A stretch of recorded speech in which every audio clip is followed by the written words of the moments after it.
Public Affairs very much thanks Residco, our sole corporate underwriter, for helping to make the production of this show possible. Are they being vetted at all? Is it really just, have you been, you've been at the border? I certainly have. I'm from Texas, so I've spent a lot of time down there. So is it a completely open border?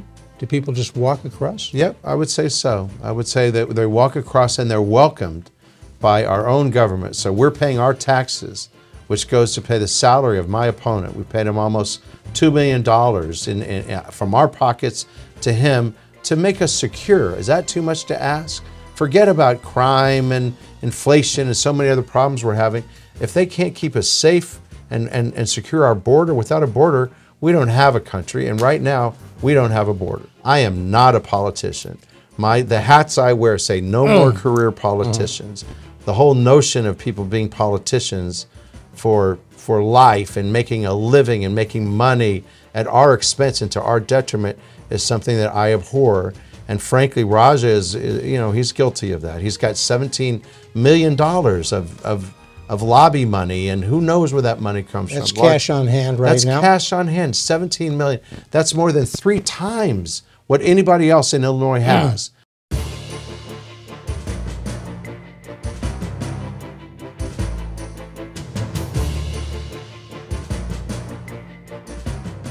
You're watching Public Affairs. Berkowitz is my name, and politics is our game. And we will be doing lots of public policy and politics today because we have as our guest Mark Rice. He is the Republican nominee in the 8th Congressional District. Mark, just get right to it. We'll get back and tell people more about you and your opponent as we get into the show. But for now, what's the most important issue in the 8th Congressional District in that election that's coming up on November 5? I would have to say the border is the #1 issue in our election for the constituents in the 8th District. Why is that so? What's going on in the border that people are, what is it, 750,000 constituents in the 8th Congressional District? Roughly, yes. Yes, I know it might sound a little crazy if you're not in the 8th District because we're in the middle of the country. We're very far from the southern border, but it is affecting everybody in so many different ways. And it's what people care about.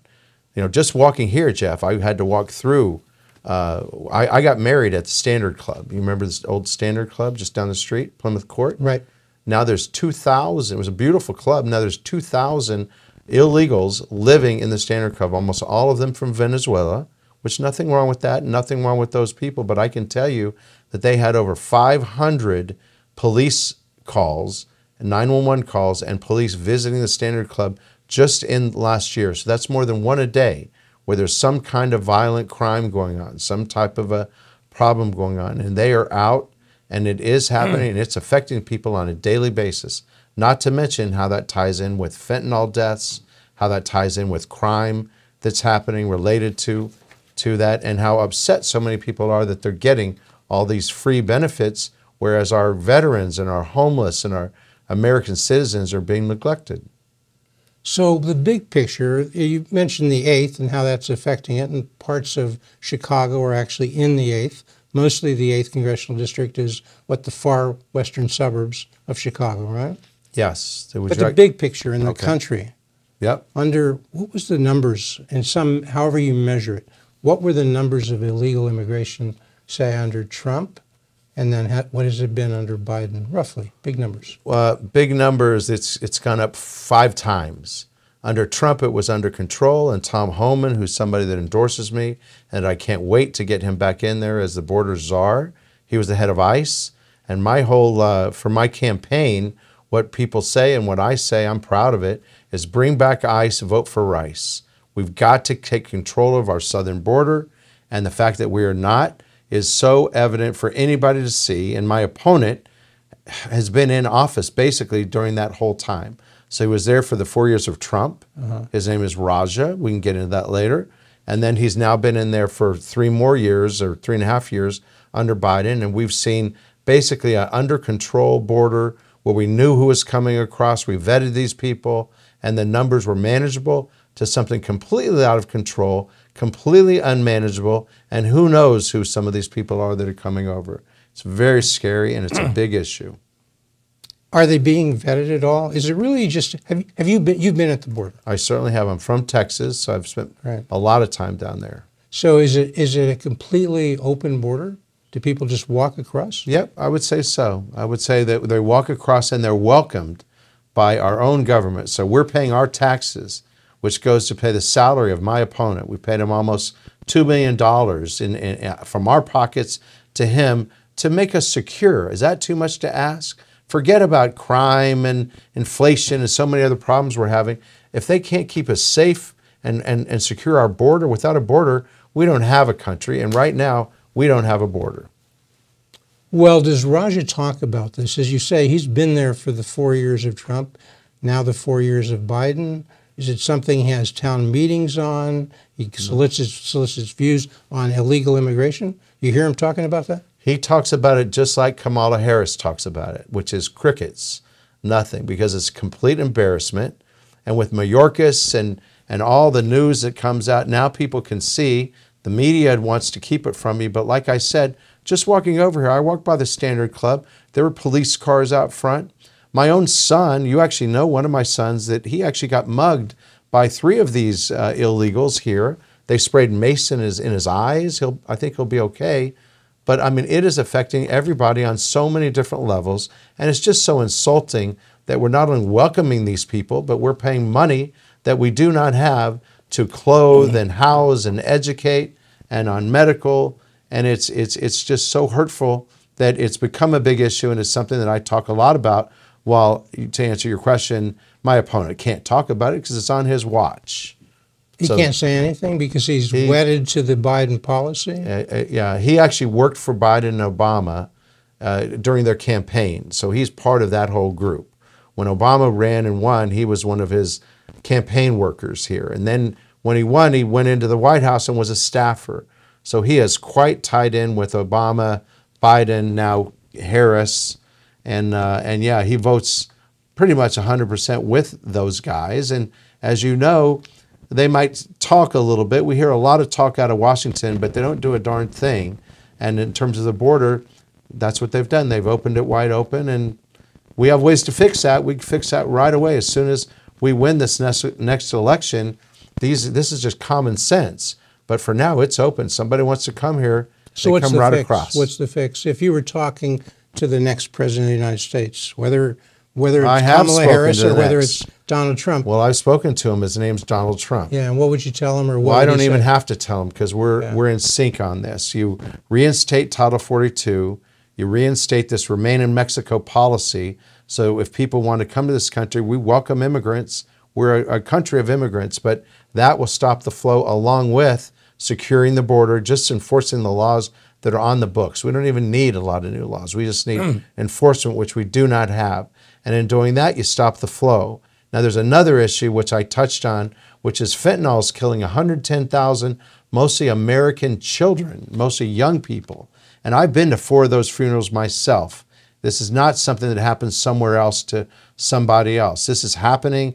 A lot of these kids are just innocent kids. They didn't know what they were doing or getting into, and they're now dead. That is 300 children a day. So today, there will be a phone call, not a phone call, 300 phone calls to American parents saying, I regret to inform you, Mr. and Mrs. Smith, your child is dead from fentanyl poisoning. So the plan is not only to secure the border, but to go down into Mexico and put a stop to the trafficking, not just the sex trafficking and all of those horrible things, which are horrible, but this fentanyl poisoning is terrorism at its finest. We're going to call these people, these cartels like Sinaloa and others that are bringing this stuff over, we're going to call them terrorists, which they are, and we're going to go down there and prosecute them and bring them to justice and just put a stop to it. So if I'm Raja and I'm right here, what do you tell me? What do you say to the congressman from the 8th Congressional District? I'm sure he's a nice guy, and I've got nothing against him personally. You know him. You've met him. I've met him a couple times. We're probably not the best friends, I suppose, but we are running against each other, and he says things about me, and I probably say things about him. But at the end of the day, I'm a regular guy running for Congress because I've had enough. And a lot of people that I know are waking up, and maybe I'm one of those too. I was asleep, running my business, religion, children, nonprofit things that I do, and I wasn't paying attention. well, we're all paying attention now because it's affecting us. And I say, Raja, I suppose thank you for your service, but your time is up. It's time for regular people to wake up and take control of what's going on. So when you've talked to him, and does he deny that the borders are open? Does he deny that people aren't being vetted as they come across? Do you ever get specific, and how does he defend that? So these politicians have gotten very good, and I'm running for office. I am not a politician. The hats I wear say no more career politicians.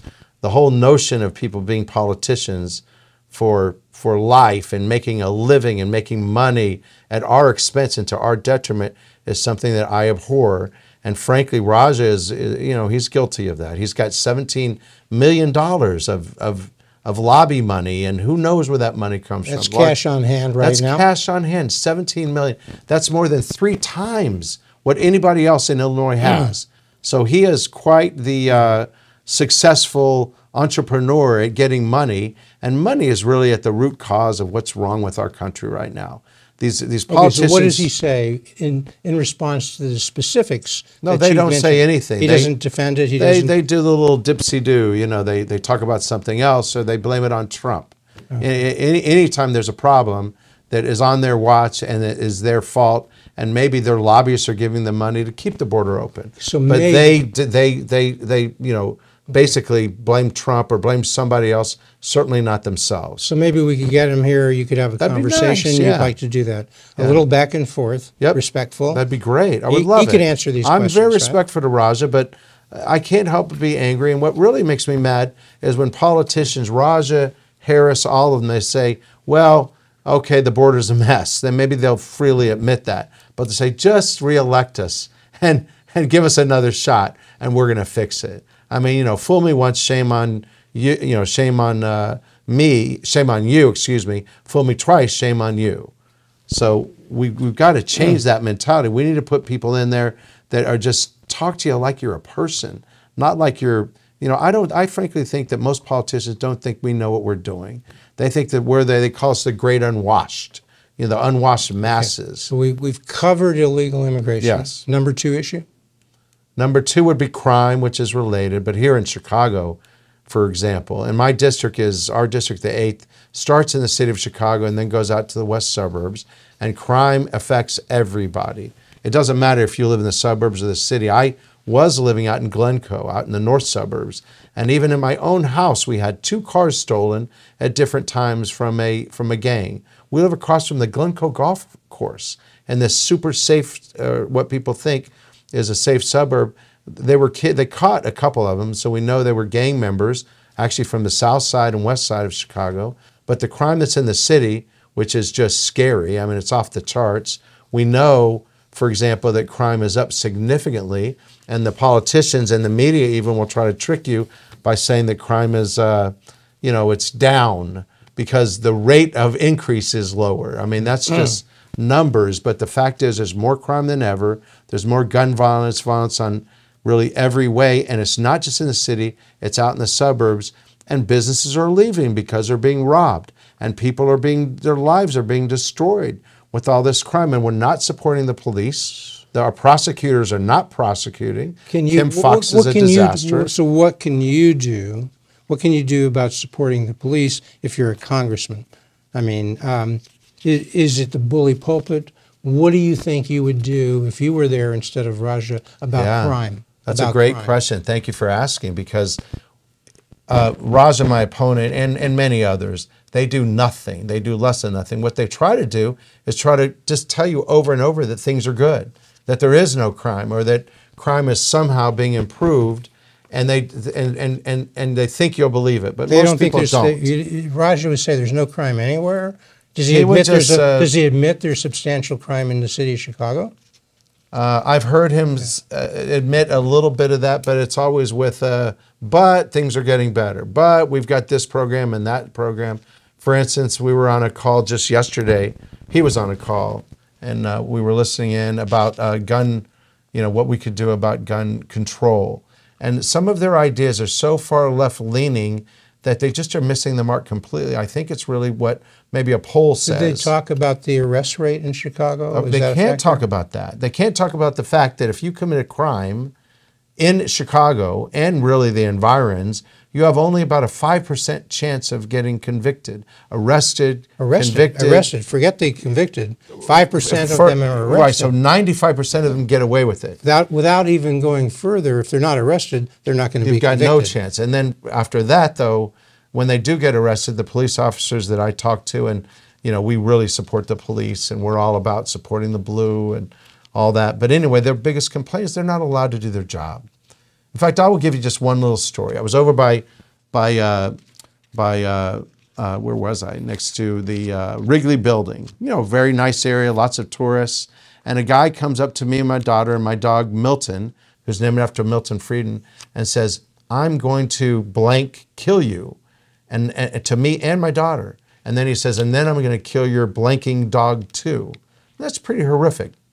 And my daughter was crying. And where was this? Upset. Where did this happen? Right in Michigan Avenue, right by the Wrigley Building. That's right where there, we were right downtown taking the Chicago. dog to walk. Right downtown. It's sort of part of the what used to be called the Magnificent Mile. Right. I don't know if we now still the say that. Scary Mile. Yeah, right. I don't know. Okay. There's a lot of crime there. But anyway, it was crazy. But there happened to be a police officer there. So we went over to the police officer and I said, "Officer, I want you to know there's a guy just threatening our life, and can you go arrest him?" He's like, "Well, did he stab you? Did he do anything?" And I'm like, "No, but he's yelling and screaming and he's right in your face threatening to kill you." He's like, "Well, if he didn't stab you, there's nothing I can do. My hands are tied." And then he says to me, "Well, where do you live?" And I pointed at the time we were living right there, and I pointed to the building. He's like, "Oh, well, that's the problem." He says, "You shouldn't be living in this area. This is dangerous. It's dangerous around here." He says, "I wouldn't let my family live here."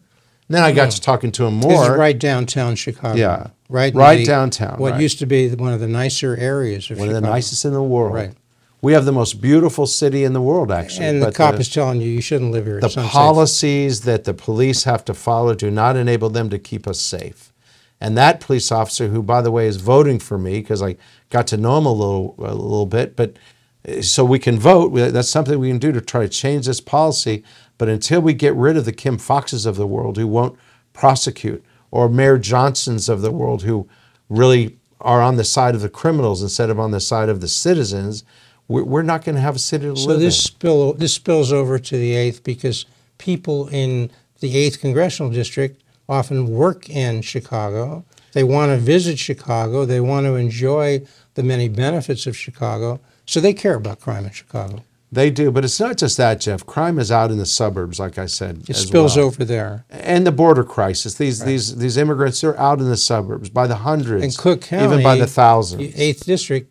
I'm Cook County. Cook County is in the 8th. Cook, DuPage, and Kane. But they're in all three counties. Right. The crime, the drugs, the violence, and frankly, in much of the area, I would say. So what Kim Foxx does matters to people in the 8th? Sure. The Safety Act, letting criminals out of prisons, where do you think they're going to go? I mean, sure, they're in the city, but they go where opportunity is. So what would you tell Kim Foxx? If you had the bully pulpit, if you were Raja and you were the current congressman of the 8th, talk to Kim Foxx. That's easy. What would you tell her? I wouldn't try to reason with her. I would say you're fired, and I would do what I can to remove her from office. Really? Yeah. No, but legislatively, there are things to do to remove people who are incompetent at their jobs. And I would be just like that. And why is she incompetent? Because she's letting criminals go. She's literally not prosecuting people who commit crimes. They are making crime legal.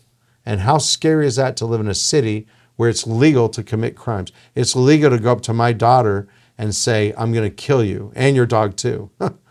It's intolerable. So in the last 4 or 5 years, what's the big picture? Because we had pre-COVID, we've had COVID, we're out of COVID. People are saying, well, crimes are way down. Any metrics, any way to give people an idea? What's happened in Chicago in the last 5 years in crime? Well, so the police are demoralized. Major crimes. I'll give you like bullet points I've got right here. Okay. Well, aggravated assault. 5% arrest rate, like we talked about, which is ridiculous. And how many crimes go unreported? You call 911, by the way, you have a 60% chance that you won't get a police call. You won't get police officers coming out. And then, of course, the mayor and like we talked about, the prosecutors. So it's almost a zero chance that if somebody commits a crime that they're going to be punished. And when there are no consequences for bad behavior, you're going to get a lot more of it. There's a lot of people out there struggling, and for that, it's very sad. But their ability to just go and terrorize other people and get free stuff by robbing and looting and committing even violent crimes, it's just got to stop. And we, the people, have got to do something about it. So crime is still going up. It's gone up from pre-COVID to post-COVID, and maybe the rate of growth. I've got it right here, 50,000 to 77,000. So what's that, about a 50% increase, even more than a 50% increase in major crimes since COVID. And Raja doesn't talk about this at all. No. Doesn't mention it at all. Yeah, we'd like to have him We're come paying on. him $1.5 million, $2 million So you guys, to do something. He's doing nothing. Look, people say we want democracy. People have democracy. They'll have the chance to vote on November 5. Yep. But they need to be informed. Right. They're hearing from you now. We need to hear from Raja. You guys need to have a conversation, challenge each other. I agree. We should be having a couple debates, as I understand. They're planned, but this is what it's all about. We've got to communicate with the people and make sure that we're listening to the people, and that's what's missing. We need servant leaders who are there for the people, for the kids, for the grandkids, not for themselves, not for looking pretty and having a title and making money and getting $17 million in donations, but by doing what must be done to stop and change and course correct some of these massive problems that we have. All right. Thank you so much, Mark Rice, Republican nominee in the 8th Congressional District. Come back soon. Come back often. I've enjoyed it. Thank you very much. Thank you. Thanks, Jeff. And you come back next week and every week to Public Affairs.